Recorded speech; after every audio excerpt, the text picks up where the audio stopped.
Hello, Oliver. You're being recorded right now. How's it going? Oh dear. You ready Good, to? you? Good, good, good, good. So here's my idea right off the bat. I Let's feel as if go. though I feel as if though people are satisfied with too simple of an answer or of a conclusion when it comes to their very own existence. So you have the scientific kind of atheist people who are like, okay, well, the Big Bang is the very beginning of everything, and I accept not knowing what happens before, and in the future we'll find out possibly what it was all about. And religious people, it's really interchangeable because religious people, instead of the Big Yeah, Bang, say it's God, it's God. and I don't know what But came what before. created God? And Exactly. They just say, I don't know, but God will tell me after I die and I will know. So it's the same thing. It's interchangeable. And I think that's just too crude. And going into the 21st century, I think we need something a little bit more sophisticated like idea. yeah, And ultimately speaking, what we need is to understand what it means to have a beginning and to have an end to existence itself. Now, that may seem like, whoa, that's super, you know, crazy. It's an idea that's impossible to sort of achieve, but I don't believe it's necessarily impossible. Now, I'm not trying to say that we have to understand the infinite because I think I can make a very good argument in support of the statement that infinity exists. Whether you're talking about an infinite sort of universe, so existence is infinite, or an infinite of nothingness. So at some point, there's or nothing. some kind of dimension of infinity. Exactly. So I think Yeah. there's a very strong case for infinity. Um, Even I think it's satisfactory to say that infinity exists as a concept, and if it exists as a concept, that's as much as you need in order to have a more sophisticated view of the prime mover paradox. So by the prime mover paradox, I mean that very question that goes on forever. So, what came before the Big Bang? Maybe other Big Bangs, we don't know, but it goes on forever. Yeah. And then, what came before God? Who created God? Well, another God, a greater God, and it keeps on going forever. So that's the prime mover paradox, in a sense. And I think that we can understand the prime mover paradox with a little bit more sophistication, one that allows for the inclusivity of both worldviews, the science one and the, you know, religious one. And, those two, that sort of binary option, it rhymes with other things like spirituality and reality, essence and existence. These are ultimately what science and religion represent. And I just want people to understand that going forward in this conversation. So I'm going to make my argument as to what infinity is so that people can understand a little bit more clearly what the paradox is all about and how the paradox can become something that's inclusive of both ideas, that God can exist, um, if not by the sort of anthropomorphic idea of, some being that has, intention and can intervene in our lives specifically. um, I think beyond that, God can exist. I don't believe that that's the case, that God can do those things, but God as an idea, as a concept, can exist, and it's compatible with, the materialistic reductionist point of view of the world as well.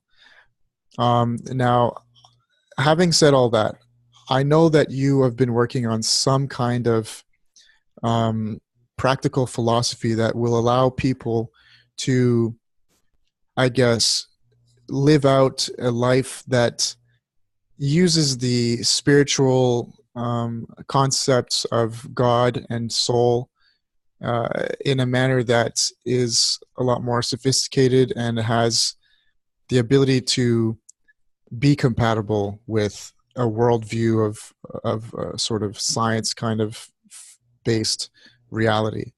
And I know this is something that you're just working on, but I wanted us to kind of get your sense of it as you're working on this philosophy for now. Okay. Well, there's a few things because we're bringing in infinity and infinite regression. or the the issue of magical thinking, if possibly something can come out of nothing, because it's either infinity or the possibility that something can come out of nothing, if we're looking at the options that we can conceive of, at least. But then if you also want to talk about bring in a more logical comprehension of what God might be, well, okay, there's a lot of options here, and that's what I find funny when people dismiss the idea of God or jump too quickly onto, well, I believe in God and this is what it is. People have very blanket statements for it. So, On both sides of the like, fence. Yeah. yeah, exactly.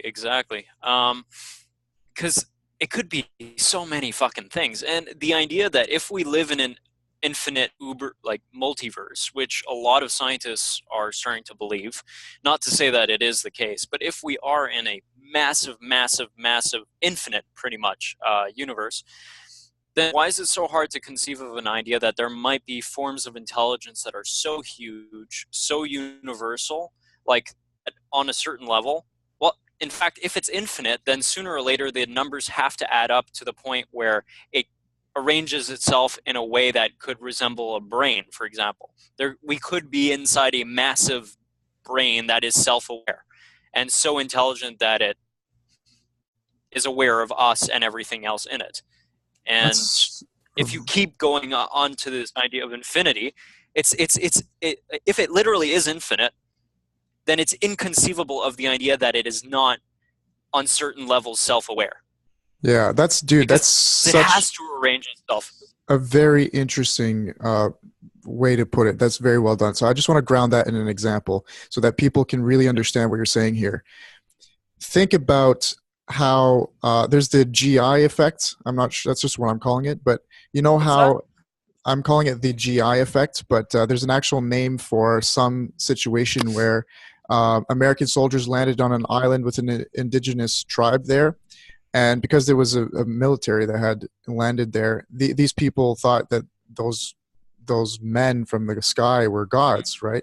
And Yeah, so to try to invoke those gods to come back, because they left, but they had also left their weapons there, and they had sort of set up a camp. These people, to this day, you can see photos online. They actually have an airstrip that they built. They walk around with like sticks that represents the rifles that the soldiers had, and they've formed a whole religion about. I think they call it the GI religion, but I'd have to look into it. And so you can see how yeah, going down, like if down from the hierarchy of intelligence, or at least abilities, for example, it's very real. This is a real thing. That God is really only a concept that has to do with your inability to understand a higher form of consciousness. So I just want to ground that in an example, because that was brilliant yeah. what you just said. Yeah. Um, Um, well, we can go in a lot of different directions. It's but one thing I just want to harp on. It's funny because nowadays I think a large part of the struggle is people are trying to find a universal philosophy, mhm. either be it through science or a religion or a philosophy or philosophy itself, that can encompass everything. And it's funny because we're trying to be hyper rational about it, but when you actually get to the point when you're trying to explain the universal questions, such as how anything exists at all, then you start getting into territories that are fundamentally kind of, they break down logic in a sense. Like infinity itself is something that can't be contained into a concept, and also the idea, on the other hand, of something being able to come out of nothing is, it breaks down logic. So how are we supposed to conceive of universal methods of approaching life through hyper rational methods? I think rationality has its place, of course, within this idea of creating a universal concept, but you run up against a wall, a fundamental wall. Yeah, and that's where I guess um, spiritual people pick up the slack, Yeah. because once you've gone as far as you can go with logic. So let's say Kant, for example, he explained logic as an a priori sort of knowledge. well, beyond logic would lie infinity. And so infinity seems to be something you can only experience through meditation and transcendental practices and rituals. And that's why it's usually reserved for the sort of religious side of things. But I don't think that the two are mutually exclusive. I think they lie on a spectrum. They share the same spectrum. Therefore, it's inevitable that the worldview of science, empirical proof and sort of spiritual transcendence, these two things are inevitably compatible because they're part of that same spectrum. There's an inclusivity there. And that's why I think paradoxism, It's which life. It has to be inclusive because life contains both and is made up of both. So, exactly. of course. So how do we reconcile the two worldviews in a manner that I think people can accept? And I think it's necessary to say that you're going to need compromise on both sides. Yeah. I think Yeah. the hardcore science, anti-theists are going to have to put down the logic at this point because they have no choice and say, yes, it goes beyond anything that you can understand with your mind. And if they compromise there just a little bit, we can go It doesn't to take that much. yeah, because ultimately speaking, the religious people and the science or the spiritual people, I think they've done the compromise already. They have no choice. It's like, At well, this point, in this point in history, yes. yeah, I mean, they have no choice. They're like, well, okay, so it's inevitable that evolution is a thing. The Big Bang, we know this now. So religion is becoming more moderate, and so they have no choice to do the compromise. So it seems to be more something from the science side, and you're already starting to see people like Sam Harris who's saying, yes, we need to acknowledge spirituality as intrinsically necessary for humanity, and indeed does exist. There is a form of transcendence in the sense that you can be well by paying attention to the present moment, and that this isn't incompatible with science in the sense that you need to prove a soul in order to feel transcendent. Do you know what I mean? So And I just want to plug Robert Lanza. yeah, He's recognized as one of the most important scientists in our day.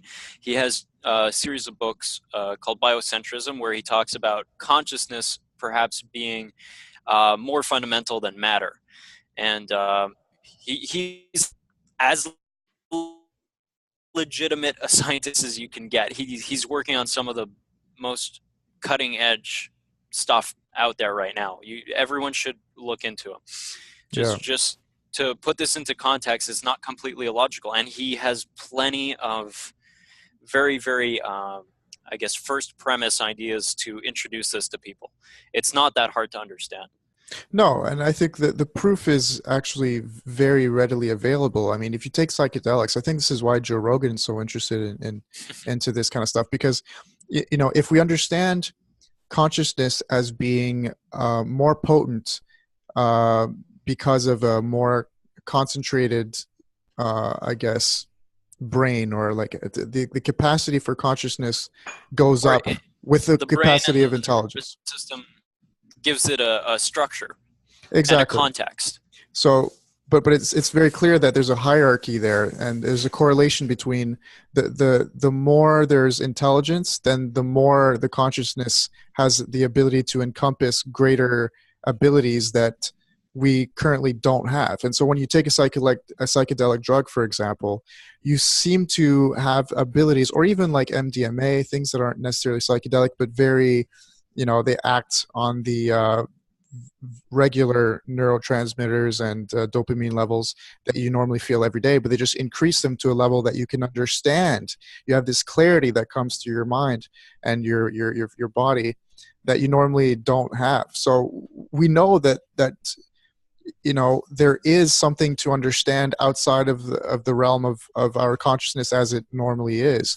Therefore, I don't see why we have to limit it to, okay, well, these are just experiences that happen inside your head, and you're not really understanding anything that's pertains to the reality of the world. But it's like, of course it does. It has to.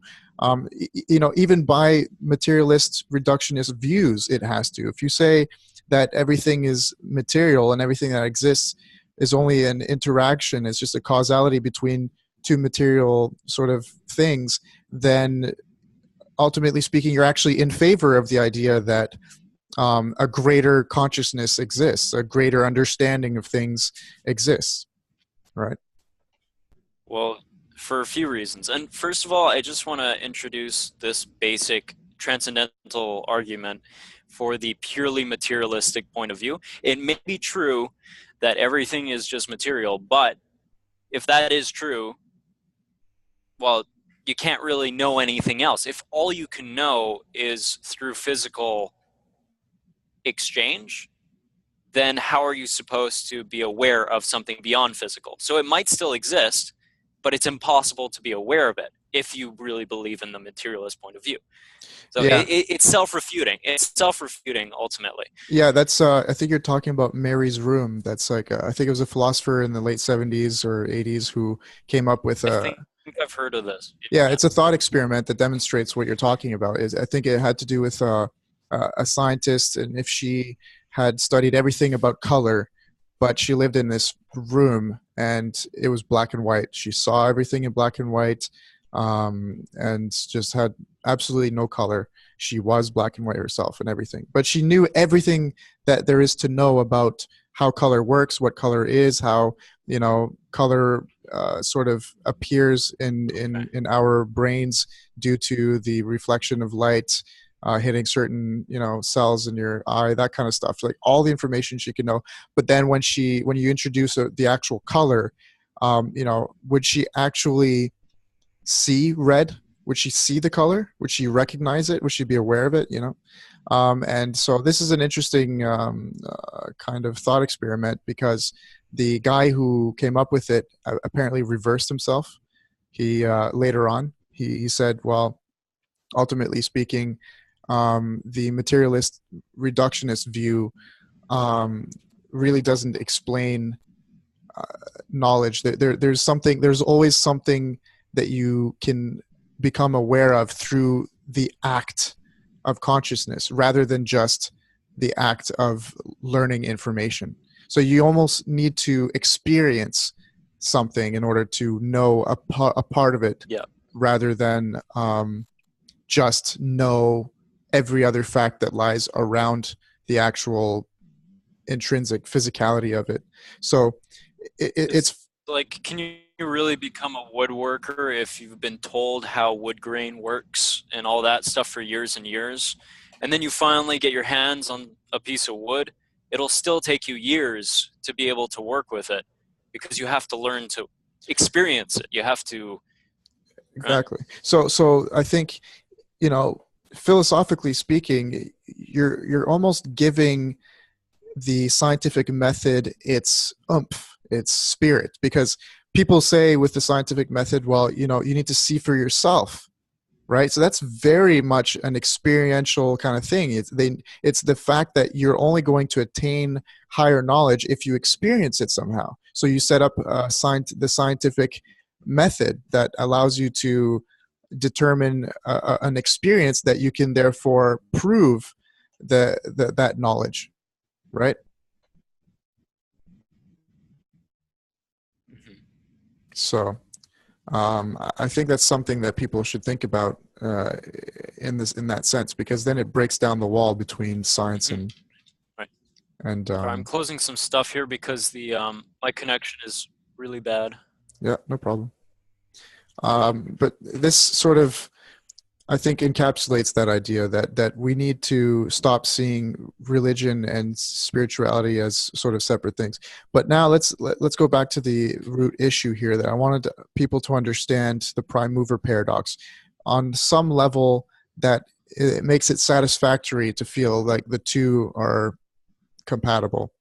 And I think that the way that we can do that is with paradoxism. So that requires that you use your experience, that you live it as well as think about it. So it's not just, oh, this logically works in my mind. The logic will take you to halfway, but then the next is something that you need to feel. It's something you need to understand.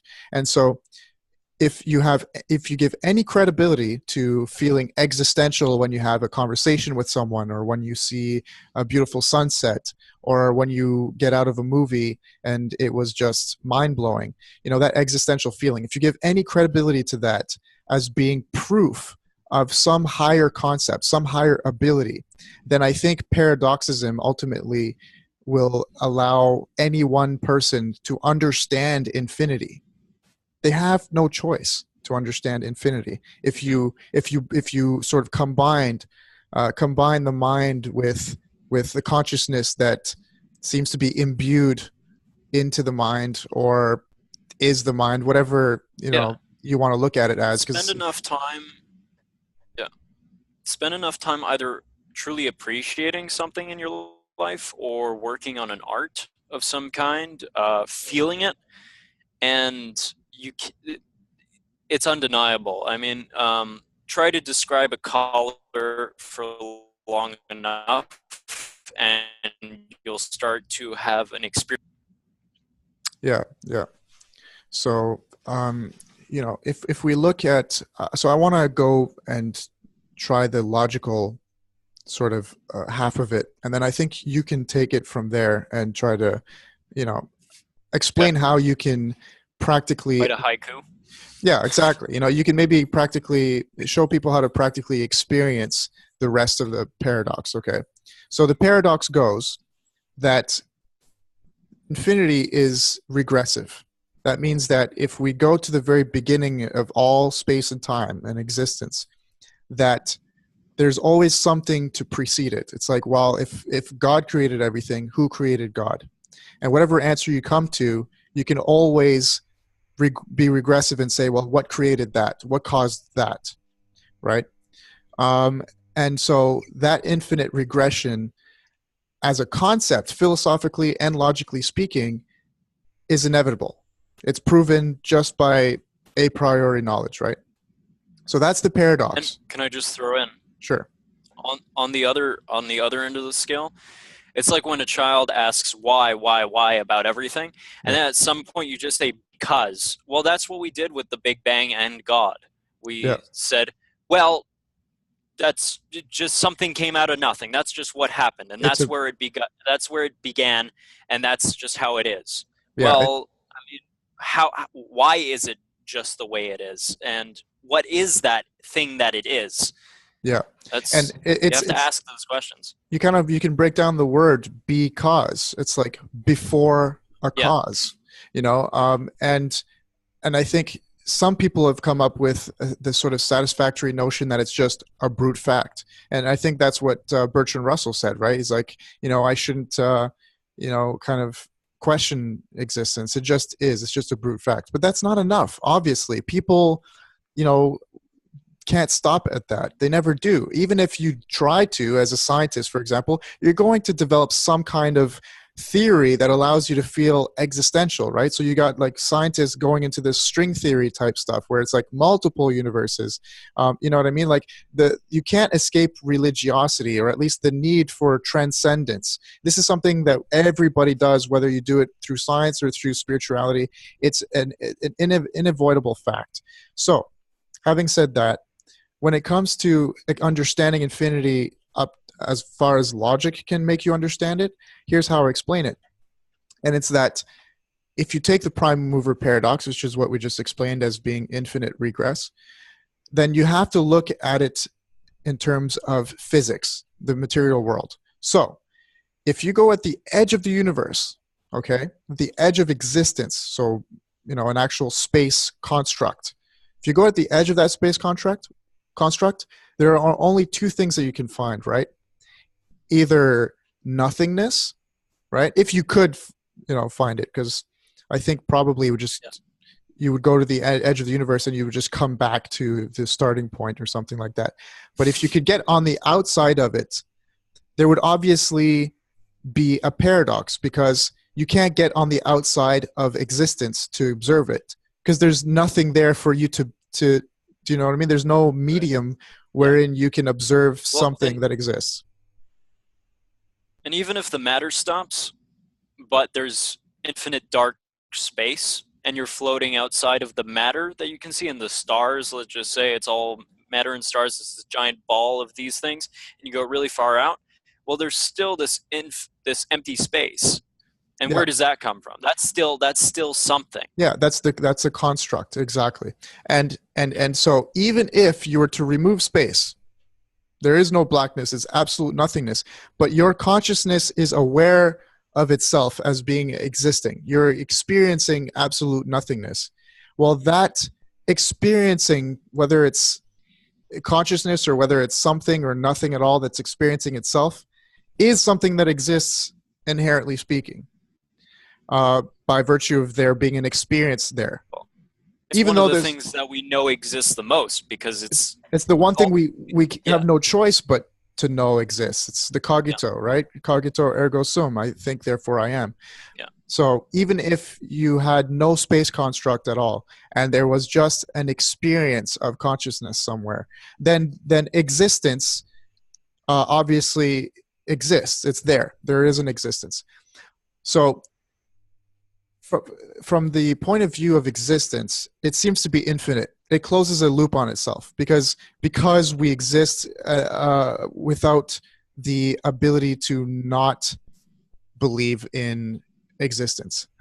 I know that sounds kind of weird, but the fact that you think, therefore you are, makes it so that existence is infinite. Okay? It's infinite just by virtue of you thinking and experiencing. Well, just the fact that anything exists at all, but most of all your consciousness, yeah. Exactly. But let's go to the scenario that's not possible, just so we can understand it a little bit clearly, which would be that if you could get on the edge of existence and then look out and you don't see anything, it's like it would probably be the weirdest thing to any human mind to just look out and you're probably just looking at the entire universe. Or you just hit a wall. Yeah, or even a black wall. Yeah, you hit a black wall and you know that there's nothing on the other side of the wall. You would feel it, or you would know that there's. So whether this black wall is expanding or retracting, it wouldn't matter. But it would probably be something insanely weird, right? Once you hit if nothing, there's actually nothing, that doesn't mean that, like, if you somehow broke out of it, then you could go floating out. No, there's literally nothing, not even space or time. So you wouldn't be right? able to even experience it or look at it or feel it, right? But let's say it was that way. Then if you could look at infinite nothingness, just by virtue of it being nothingness, it's got to be infinite because there's nothing at all. It's absolutely void of any space-time construct, any consciousness that can experience itself. It's absolute nothingness. So infinity, whether it does exist, not infinity, but non-existence, whether it does exist at the edge of where existence begins or not, okay, proves that infinity has to exist. So there could be existence, and it's just there. It's not even expanding. It's just existence in infinite proportions. It's everywhere. Or there could be existence that's as vast as but is limited to some degree, and then at the edge of where it's limited, non-existence begins and goes on forever. It could be that scenario. Or it could be the scenario that some Buddhists take, right, that there's absolute nothingness, that there is no existence, it's actually all non-existence. But by any perspective that you take, any one of those three, it's very clear that the infinite is unavoidable. It's something that exists regardless of you believing in it or not. It's the infinity is something that you can understand as being that paradox, that the paradox of there being something. You require it.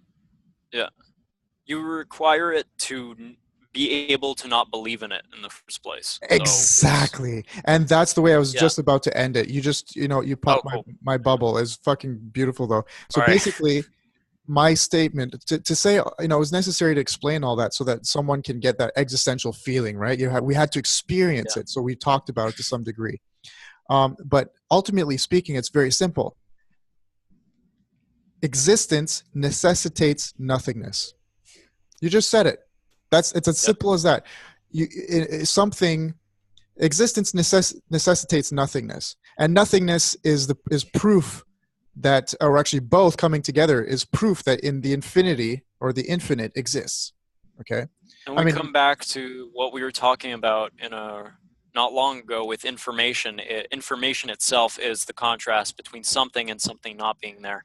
Uh, exactly, for, exactly, for something to exist, there has to be an aspect of non-existence within it.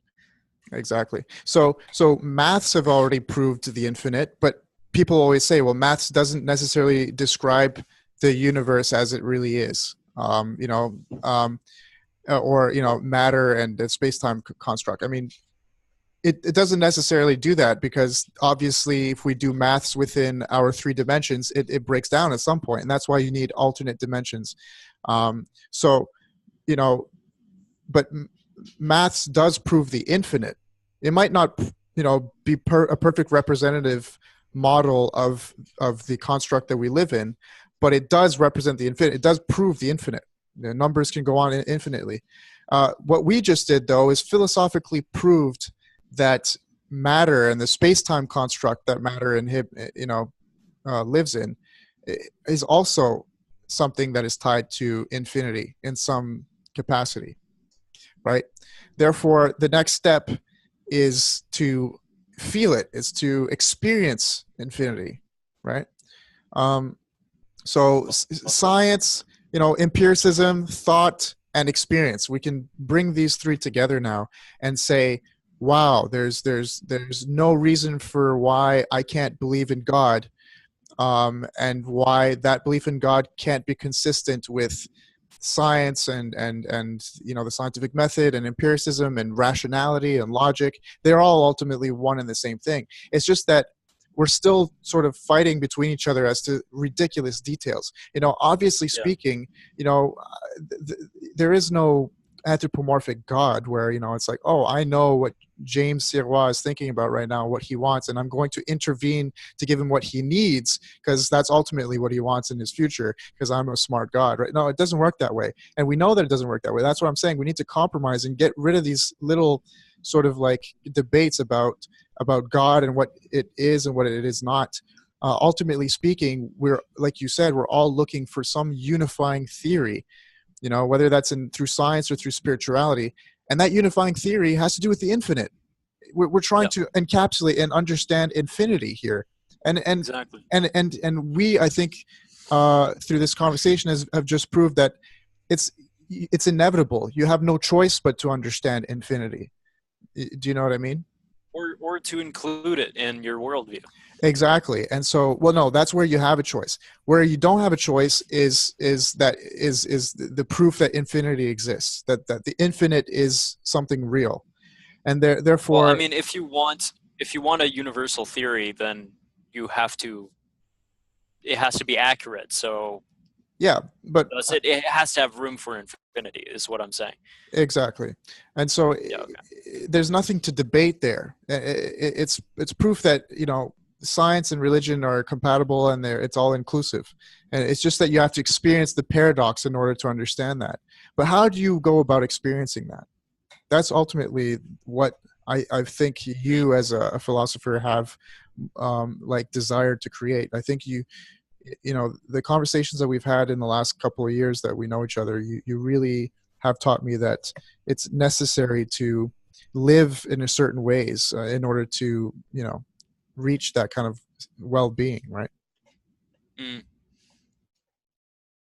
Well, um, well, I actually recorded something recently that sort of taps into this, but I never in the talk made the connection to in the infinity, to the infinite. But it's it's interesting because if you look at this dichotomy of we're talking about science and religion, science and spirituality, let's say, then you can also look at the other dichotomies that are very present in our lives. Say, like, a lot of the time, I bring up the issue of people talking about how love is just a chemical, right? Some people feel like love is something that is transcendent, and Some people call that naive, and some people say that, oh, it's just a chemical that is manipulative and manipulatable. And the so-called naive people call that cynical, right? And you can put this all on a big spectrum, right? And this is where you start introducing ideas like faith, which is dangerous, but it's a balance. That's the whole issue in the first place. It's, instead of faith, let's call it trust, right? Because at a certain point, how much can you know as an individual? Accepting the infinite realities and factors that are involved that are unknowable to us, we have to become very aware of how limited we are as sensory beings. Even if we have contact to the outside world, we have the internet with all its wonderful information, we have science, we have methods of philosophy to figure things out, be logical, break down ideas. At a certain point, there is still part of reality that is completely unknowable. In fact, like in physics, we talk about all the time, 96% of reality at least, and that's the estimate right now, is completely imperceptible to both our senses and any technology that we currently have. So at a certain point, if you've done it all, you've done all the analytical reasoning, you've done all the work, you've done literally everything you can to ensure your reality, your survival. Imagine humanity is in a perfect state. We can still, at that point, look out into the future and be like, hey, maybe something that we don't know might happen, and it could still ruin us. There is still always that, no matter how powerful you get. No matter, even if you like break through reality and you're on this other side of reality and you can like, you have control over all the elements and stuff like that, you still have an aspect of your life deep down, some part of you that is aware that, hey, maybe something I don't know can come and fuck me over. Yeah. And it's probably because, right? you know, it's probably because of the very notion of the infinite. I mean, if you have control over reality completely, but you are yourself then assuming infinite powers, and infinity means infinite possibilities. Therefore, there's always going to be something that you don't know, or at least something that you can always create. You know what I mean? So we just happen to be on the other side of the fence where it's something to be known. Whereas if you were to be on the other side of the gate, it's something to create. Therefore, it's paradoxical in nature. You can always create, even though you're, immeasurably powerful, you can always create something that is something you didn't have the ability to create before, which doesn't make sense, does it? But that's the paradox. You thought that you had the ability to create everything, but yet there's another thing. It's infinite, right? So, and as long as there are things outside of you that you have power over, well, then you're still within a construct of some kind, meaning that there might be inputs that could be taken out or added in to this reality. And even if there is nothing outside of you, how do you know that maybe you're still not within a construct? yeah. Exactly. Ultimately, there is always doubt. There's forever metaphysical doubt. So what I'm saying is, ultimately, at a certain point, you have to have a certain level of optimism and trust. Well, you need balance. You just said it. Sorry, because remember you said it's about balance. Well, it's the balance between, because you just explained how you can always be skeptical, you can always have doubt. Well, then some people just latch onto that and they say, well, you need to live your life that way, to always be skeptical. But then obviously you run into that paradox, and that paradox inhibits you from living a good life. And then, because obviously skepticism breaks down. It's not practical. If you're always like, well, I don't know if I should step outside my house today. The sun might not be up. I should be, it doesn't make sense. So for practicality, you need faith to some degree, or trust, if you will. Right. And, but from the other side, you know what I mean? Like you said, well, I don't think we should talk about the other side right now, but the point is we need balance between that skepticism and that and that spirituality. Because oh yeah, so that's the other side. So if you're acting as if though everything is infinite and God exists and anything can Yes, happen, exactly. then you're not really being practical either, because you're saying, well, Yeah, everything is possible, everything can happen, but what should I do in today? That there's yeah, nothing, you know what I mean, for you to exactly. you're just going living like it's like my mom sometimes. It's hilarious. She'll just be like, "Oh, it'll be fine. God will take care of it." It's like, no, you should probably go and change your tires because Yeah, you're gonna crash. It's winter time. Do you know what I mean? So yeah, there's these two extremes, and you need to get to the center and encompass both of them to have that yeah, balance. Sorry, I just wanted to yeah. No, bring those absolutely. two ideas together. And of course, the point of balance is contestable, and in my opinion, it moves. I don't think it's something that is clear cut, and it's Yeah, something we have to experiment with. And I think for me, I compare it to surfing. It's you're playing this balancing game on a moving surface. It comes back to paradoxism again. Um, yeah, how it's this constant balance in the moment. It's a eternal refinement of bringing in more trust, more faith when you feel like you've become too rigid, and then realize maybe that was too much faith, and then bring a little bit more rigidity into yeah. your life. And it's yeah, and you have to be able to trust yourself too, to be able to tell the difference between the two. But you can't trust yourself too much to make those distinctions, because you need other people to help you figure that out too. Yeah. So it's so fucking holistic and complete. It It's just beautiful. amazes me that this isn't touched on more. It's absolutely beautiful. I kind of want to ground what you just explained in a simple example. It gave me this sort of imagery of some kind of acrobat standing on a board that is Mm-hmm. on top of Yep. a cylinder that's sort of Yep. rolling around, right? Because I would equate the Exactly. skeptics as being the ones who are sitting in the chair watching the acrobat, and I would equate the religious spiritual people as the person that's continuously walking around the room. You know what I mean? But Yeah. you need both. You need the acrobat. That's the person we're all there to sort I of like that. experience, right? That's a good. Yeah. So you need to be the But acrobat. Yeah, you can also compare it to a conversation or sex or people jamming, musicians. You have to be able to listen, but also you're contributing and you're working with. It's all harmony. It's all, blah, blah, blah. All that kind of stuff. yeah. Right? See, like I think just you and I are a great example. You know how I'm always talking a lot more than you, but then the moment that I actually take a few minutes to listen to you, then my ideas come out a lot more clear, a lot more organized, and just a lot more well sort of wrapped up.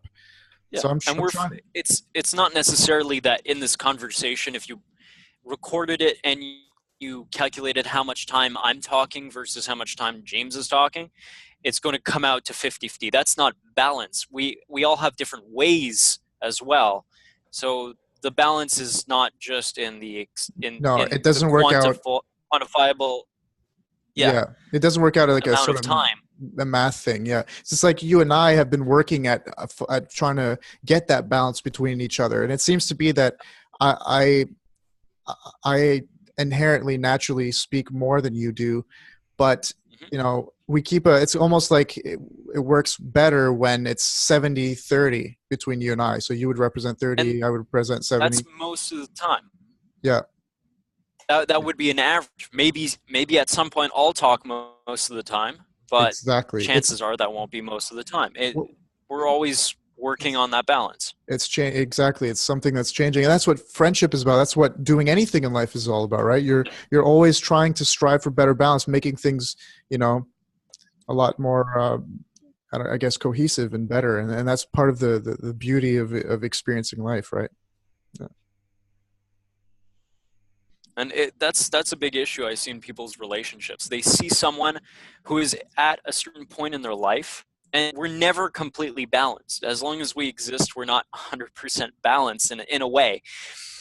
But you see someone and they have their pattern, right? They have their bad habit or their silly habit that they do all the time, and that's what you recognize in them, and that's what you associate with them. But thing is that to evolve at a certain point, you have to be able to let them. You have to be aware that people can change at any point, even though they probably won't, and you have to leave that room for yourself and for other people and for life in general. Everything could change in the blink of an eye, but in resisting it, the process is going to be painful. Mm-hmm. Mm-hmm. Dude, I Yeah. think this has been an insanely, I don't know, clarifying sort of conversation. Um, I think we've been trying to resume this very idea. We put our thumb on it finally a little bit more, because we're talking about many different things, different aspects.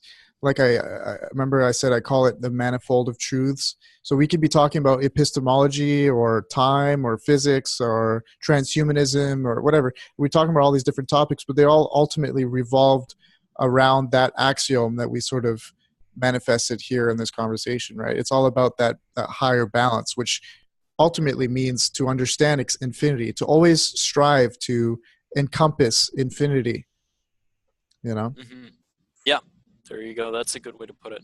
But I think a big issue with what we're talking about as well is we're trying to turn the impractical into something practical, which Yeah. is fundamentally very difficult for people to bring into their lives. So after all of this, people are going to, like, if someone sits and listens to us talk this through, they might ask at a certain point, well, okay, what does this tell me about how we should be running our political system? How can I ingrain this into my life day to day? What's the practice? What's the discipline here, right? And what we're saying is fucking trust yourself. Yeah. and and make more room for people, for you to trust other people. If that's, I think in this day and age, that's something that we need more of. Yeah. There are people who do trust too much, and we're telling you, be more skeptical, back the fuck off of being like so fucking trusting. But overall in our world, we are not trusting each other and the world and ourselves enough. We're not even most people, they don't even realize what's going on inside of them most of the time. They don't even know what emotions they have, and unfortunately that ends up leading their lives. Yeah. It's Yeah. what we're So talking about is fundamentally reality is balanced, and you need to start trusting the fact that you're an extension of reality, and everything else is, and it's all part of it.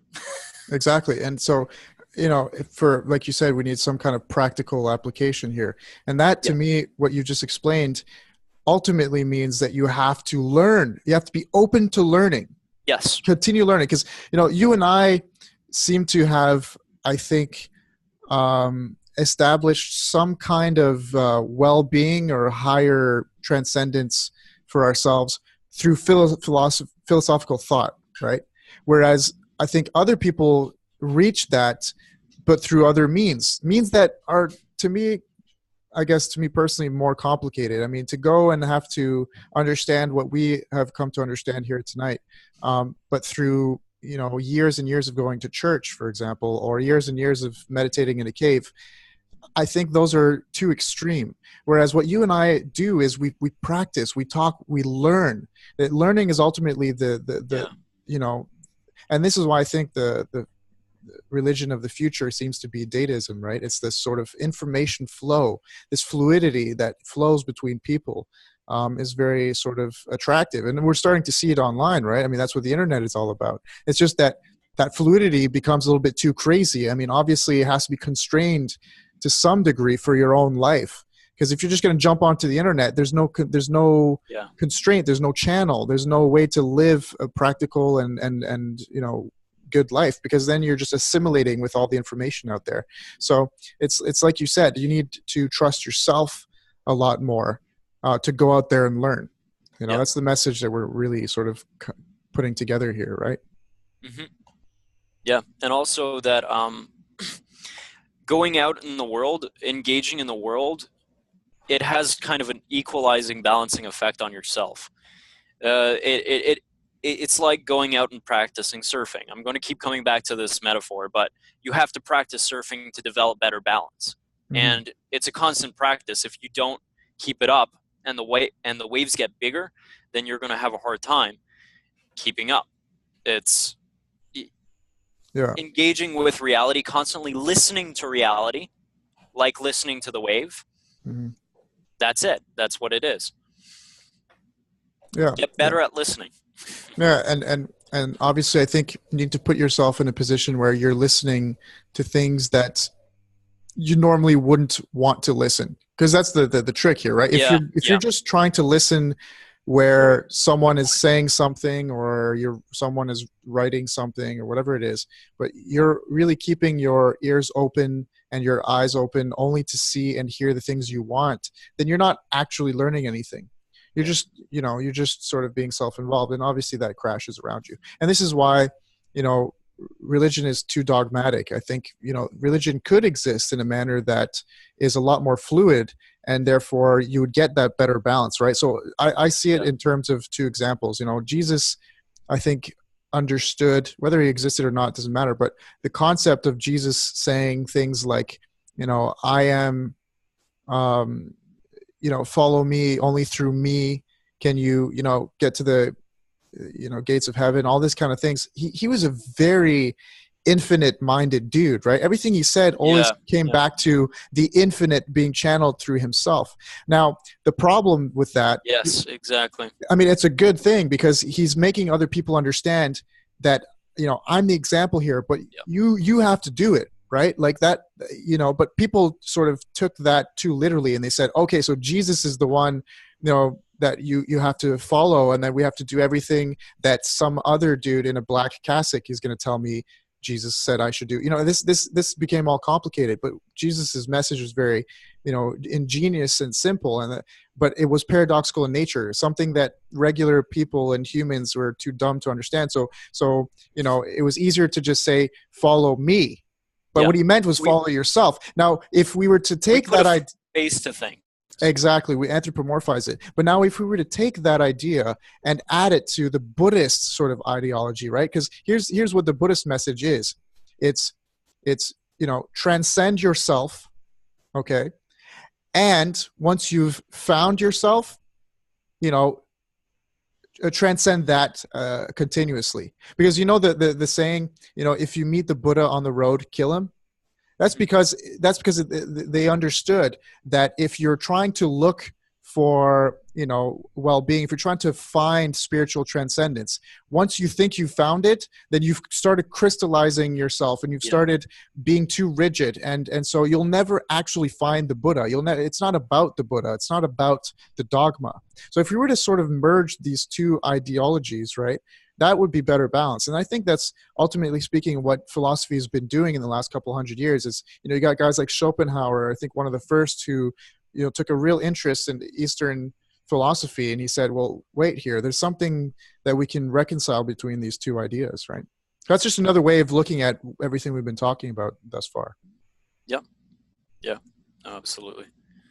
uh, Um, the problem is trying to find a structure wherein people can be communal, because obviously we have this need to connect, and that social need to connect is, one, the source of our strength, but two, the source of all the other problems that arises from that structure, right? So if we socialize, it's going to cause well-being, it's going to cause strengthening of connections and all this kind of stuff, and I guess productivity and all these other beautiful things.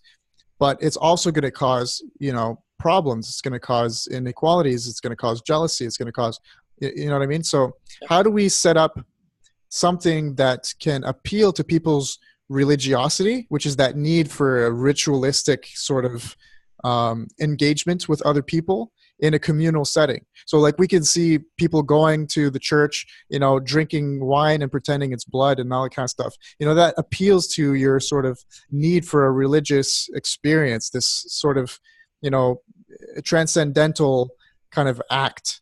You know what I mean? And you can do that through either, inhaling some kind of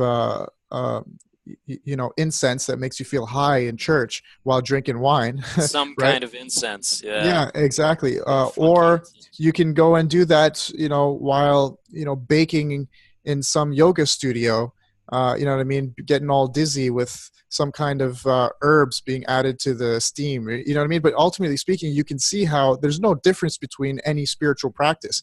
You can go to that yoga studio, a hot yoga, or you can go to that church, or you can, you know, be a voodoo.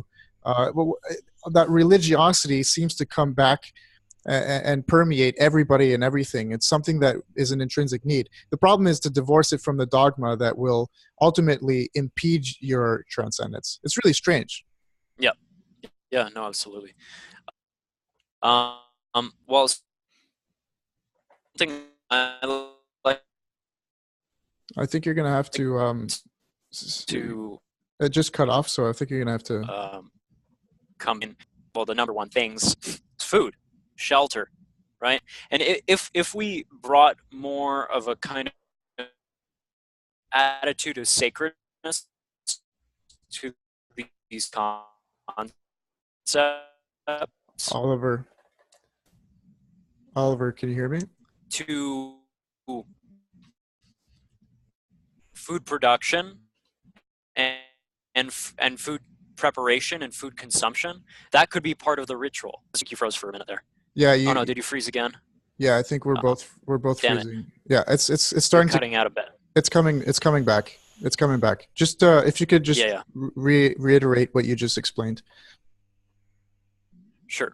Okay. So, look, we ultimately, unfortunately, on some level, there is differences between different groups of people.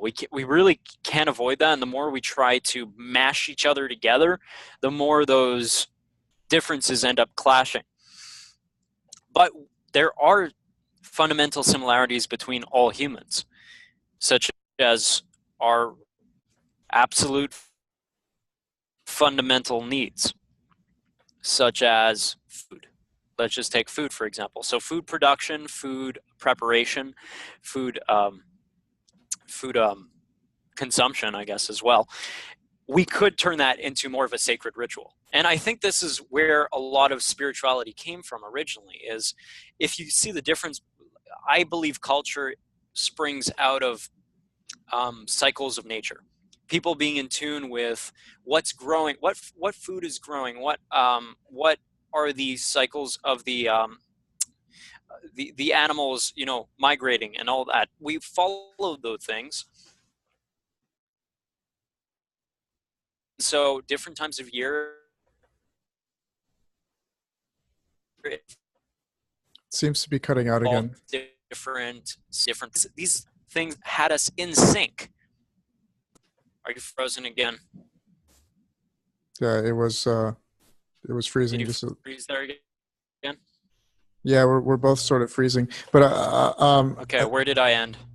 well, I just want to sort of catalyze what you just said a little bit. So the idea that food represents spirituality is a very interesting It's one. it's one example. It's a good, It's one yes, of the big ones. but Yeah. I want to ground it in an actual fact. I have read this in Yuval's book. It's that the sort of sacrifice, the nature of sacrifice in religions did start with food. You know, when you know, like Judaism, for example, they went to sacrifice animals on the altar to sort of purify themselves from sin and this kind of stuff. Well, they weren't just, you know, playing with the blood and that's it and just leaving the animals to rot. No, they were eating after. It had a lot to do with the communal aspect of it. You were eating with other people, all those animals that you sort of They did burn. sacrificed.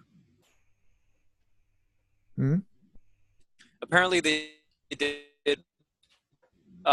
did throw away or burn 1/10 usually of the meat. Yeah. They didn't consume a certain amount of it.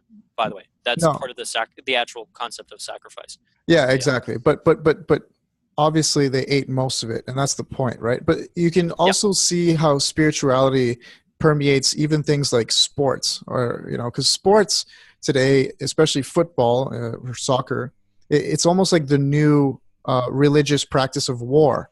You know, like how the Vikings, they believed that, you know, you had to go to war to get into Valhalla.